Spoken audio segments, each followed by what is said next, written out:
Assalamualaikum warahmatullahi wabarakatuh. Salam sejahtera bagi kita semua. Kami dari kelompok 5 yang beranggotakan Dian Pertiwi, Nadia Utami, Yola Tara Junita dari kelas C Antropologi 2020. Adapun kami buat video ini untuk memenuhi tugas proyek mata kuliah Antropologi Politik dengan dosen pengampu Bapak Payerli Pasaribu MSI. Adapun penjelasannya yaitu mengenai politik lokal pada masa pemerintahan masa reformasi. Yang pertama yaitu pelaksanaan politik lokal di era reformasi. Ketika Presiden Soeharto tidak menjabat lagi sebagai presiden pada tahun 1998, mulai muncul era baru dalam pemerintahan Indonesia. Sejak saat itu, Indonesia mulai berada pada suatu fase yang disebut dengan nama reformasi. Ketika era ini berlangsung, otonomi diberikan kepada daerah serta pemerintahan pusat atau desentralisasi, tidak menguasainya secara penuh. Perubahan ini dirumuskan di dalam undang-undang yang sudah disetujui oleh parlemen serta sudah disahkan oleh Presiden Indonesia pada tahun 1999. Ketika era reformasi, pemerintahan pusat dibatasi untuk dapat turun tangan langsung untuk menangani pertahanan, kebijakan luar negeri, kebijakan moneter, serta makroekonomi, dan juga peradilan serta agama. Pada masa ini, daerah yang mendapatkan bagian pendapatan yang jumlahnya lebih besar dari produksi sumber daya alam lokal. Menurut isi Undang-Undang Nomor 22 Tahun 1999 menyatakan bahwa adanya usaha untuk mendekatkan pemerintah daerah agar lebih responsif kepada rakyatnya dan memberikan ruang transparansi lebih besar demi mencapai devolusi kekuasaan. Peran pemerintah pusat hanyalah terbatas sebagai penjaga malam saja, karena sisa tanggung jawab setelah menjadi urusan daerah adalah meliputi pertahanan keamanan nasional, kebijakan luar negeri, masalah-masalah fiskal dan moneter, perencanaan ekonomi makro, sumber-sumber alam, kehakiman, dan agama.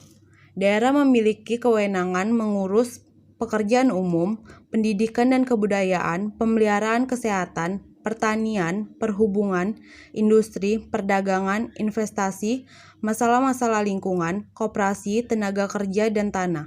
Pada masa sebelumnya, pendapatan sumber daya alam lokal akan ditangani oleh para pemerintahan pusat yang berada di ibu kota, sehingga karena sumber daya alam lokal yang berada di negara Indonesia tidak tersebar secara merata, mengakibatkan adanya kesenjangan antara masyarakat miskin dan masyarakat kaya. Pada saat Megawati Soekarno Putri menjabat dalam pemerintahan, masalah desentralisasi semakin muncul ke permukaan dengan bantuan liputan berbagai media.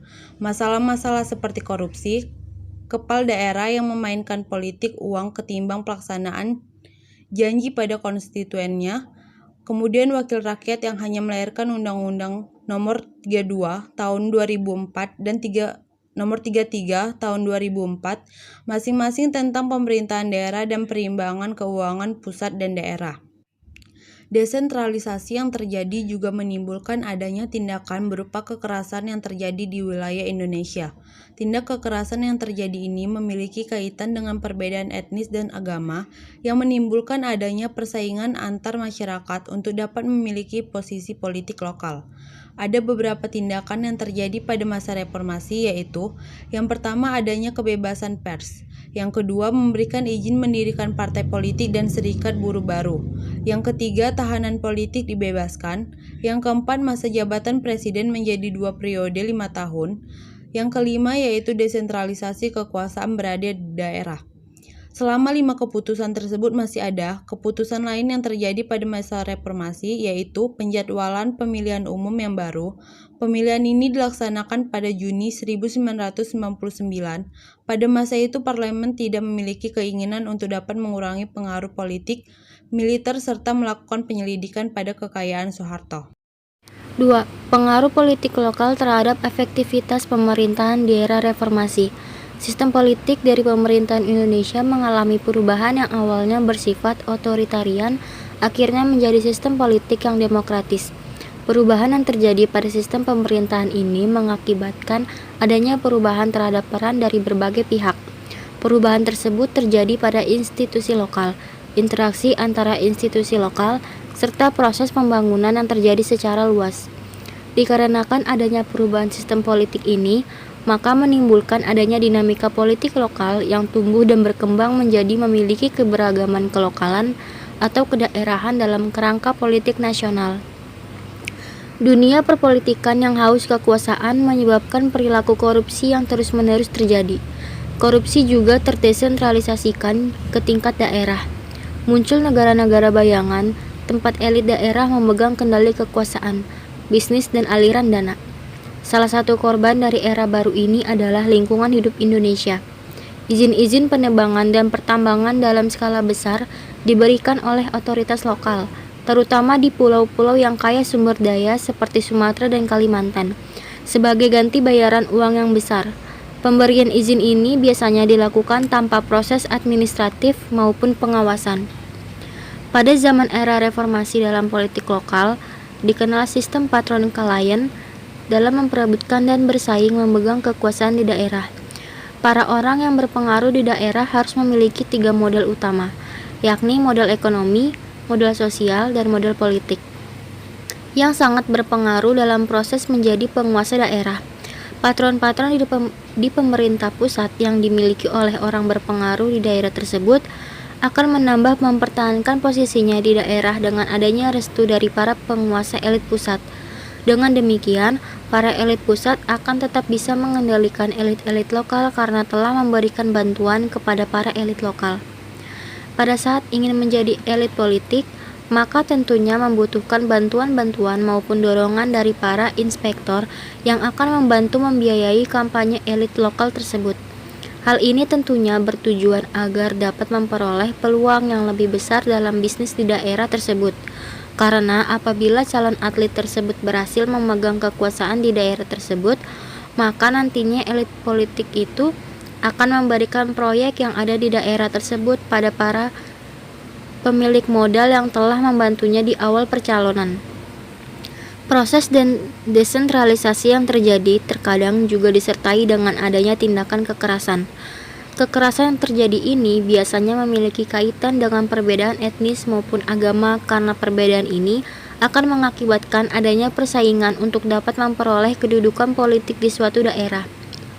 Sumber daya alam yang dikelola oleh suatu pemerintah daerah mengalami perpecahan ataupun dikelola oleh pemerintah daerah lainnya karena pada masa itu terjadi pemekaran pada beberapa wilayah di Indonesia. Kondisi yang terjadi ini diakibatkan karena adanya pemekaran wilayah di Indonesia pada masa pergantian pemegang kekuasaan pemerintahan Presiden Megawati ke Susilo Bambang Yudhoyono. Kondisi-kondisi tersebut pada beberapa kasus memberikan singgungan antara daerah yang tidak diharapkan, antara lain adanya konflik antar daerah atas batas wilayah. Dan dalam prakteknya, pemanfaatan sumber daya sebagai kegiatan produktif, masyarakat juga menemui persoalan sengketa atau konflik horizontal.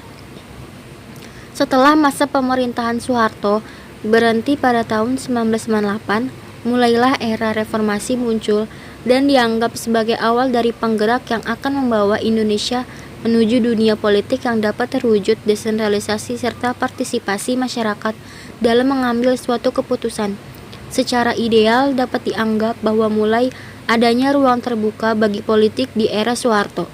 Sejak saat itu, desentralisasi mulai memberikan kesempatan kepada setiap anggota kelompok yang ingin ikut campur memarginalkan untuk mendekatkan kepentingannya. Tetapi di samping itu, ternyata terjadi kekeliruan. Sejak saat itu, proses ekonomi maupun politik yang terjadi di Indonesia berada pada posisi yang tidak berpihak kepada kelompok lapisan bawah maupun tingkat lokal. Namun, berbanding terbalik dengan kelompok-kelompok yang berperan aktif ataupun yang dominan malah mengalami pukulan telak karena adanya pergerakan reformasi. Gerakan reformasi memegang kendali atas kekuasaan ekonomi dan politik yang berada di tingkat lokal. Kelompok-kelompok yang dominan serta menjalankan proses ekonomi politik di tingkat lokal bukanlah kelompok yang berasal dari luar. Pada masa era reformasi ini ternyata tidak dapat menghilangkan kemampuan ataupun ikut campurnya kelompok-kelompok yang dominan. Kelompok dominan ini merupakan kelompok yang dulunya adalah pendukung rezim Orde Baru. Mereka juga ada yang berada di tingkat lokal. Kelompok tersebut merupakan mata rantai tingkat lokal dari rezim neofasis Orde Baru. Sebelum masa reformasi, mereka akan sepenuhnya bekerja untuk kepentingan rezim Orde Baru, walaupun terkadang akan mencuri kesempatan agar dapat mengamankan diri sendiri atau mementingkan diri sendiri. Tetapi pada era reformasi, kelompok-kelompok tersebut justru mengambil keuntungan secara utuh karena adanya keuntungan yang diberikan oleh desentralisasi serta sambil memelihara hubungan kepemimpinan dengan rekan-rekan mereka di pusat.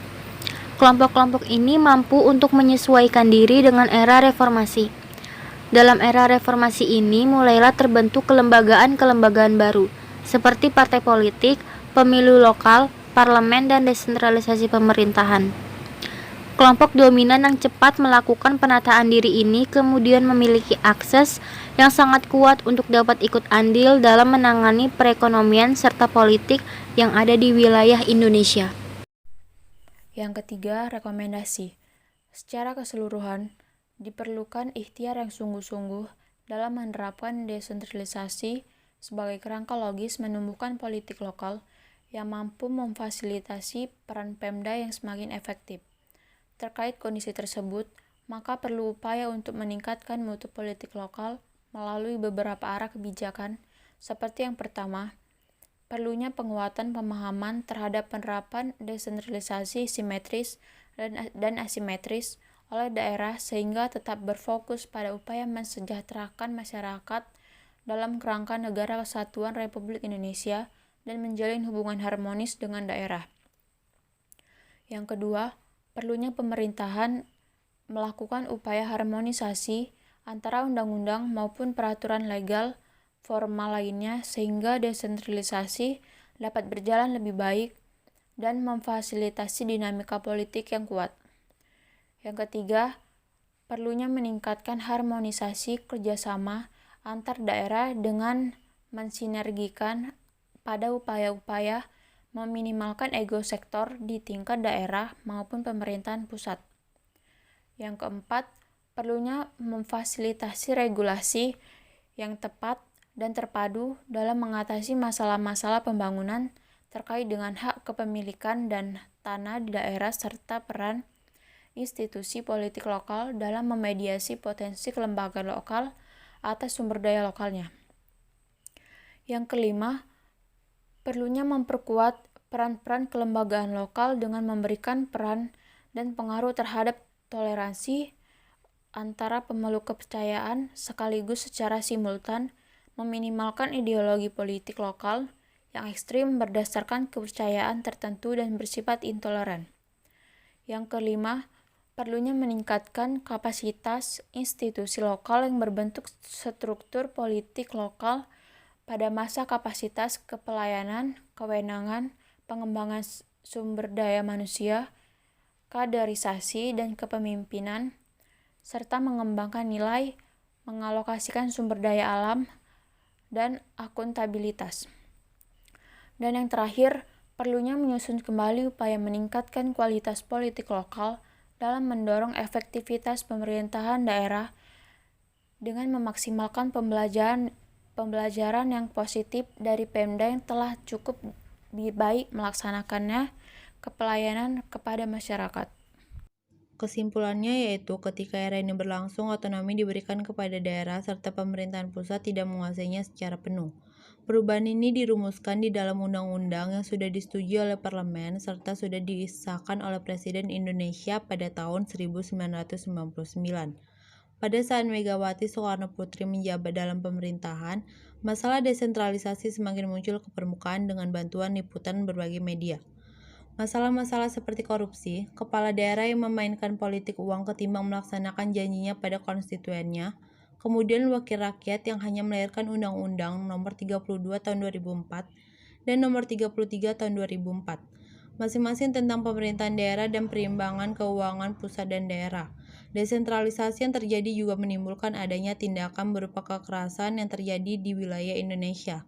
Tindak kekerasan yang terjadi ini memiliki kaitan dengan perbedaan etnis dan agama, yang menimbulkan adanya persaingan antar masyarakat untuk dapat memiliki posisi politik lokal. Dunia perpolitikan yang haus kekuasaan menyebabkan perilaku korupsi yang terus-menerus terjadi. Korupsi juga terdesentralisasikan ke tingkat daerah. Munculnya negara-negara bayangan, tempat elit daerah yang memegang kendali kekuasaan, bisnis, dan aliran dana. Adapun sarannya yaitu, politik sebaiknya dijalankan dengan tujuan yang memajukan masyarakat, bukan sebaliknya. Pemerintahan yang menjalankan politik sebaiknya tidak berfokus pada keuntungan pribadi, sehingga korupsi tidak marak lagi di Indonesia. Dan sebaiknya, para pelaku korupsi diberikan hukuman yang lebih berat. Sekian yang dapat kami sampaikan. Terima kasih. Wassalamualaikum warahmatullahi wabarakatuh.